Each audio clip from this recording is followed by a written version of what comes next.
I'd be pulled out for interrogation every week or whenever they felt like it.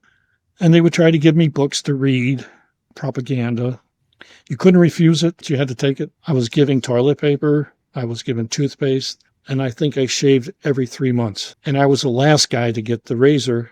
I got a shower once a week, and that's where I washed my clothes and hanging out in the courtyard. We were given a bamboo mat, and they gave us a blanket, and they gave us our candy stripe POW outfit. I was fed twice a day, and I was asked if I would rather have rice or soup and bread. So I said soup and bread, and it was the size of a sub roll. And then you would have meat in there, and then sometimes you would have a bowl of vegetables and a cup of tea. I went ahead and started isometrics. I was doing jumping jacks, would walk back and forth in my cell. That's where I prayed, thought about family, thought about everything that I've been through. You get a mosquito net. And if you didn't put it up, they came in and made you put it up. And I learned through experience that it was well worth it that you didn't get bit by mosquito, which can cause other problems, but other insects that come in. My cell got infested with cockroaches. So, in fact, I didn't even get out of my underneath from my net, and the guard was looking for me. He thought I disappeared from the net, so they came in and they got rid of all of that.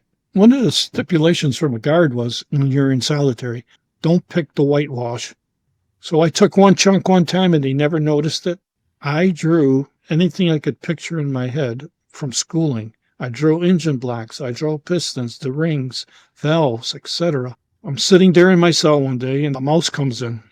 Looks at me, takes off. I says, next day, he sticks his head in a little bit. And I look and I'm going, come on, nope. So I laid some bread down. I saved some bread from my ration. Whenever he came back, he went right to the bread.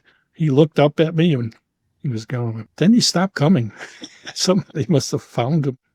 I studied spiders. There were plenty of them. They would just drop down from wherever. I had some greasy food from the soup.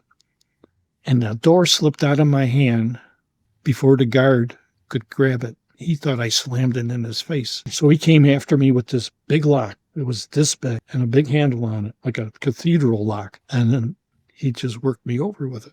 And there was a main interrogator that was walking by in the courtyard, and I'm yelling to him. I said, how about a doctor here? How about a boxy for what your guard did to me? Next day, I got called in for a talk, give me some tea and a cigarette. And I says, why did I get beat up like that?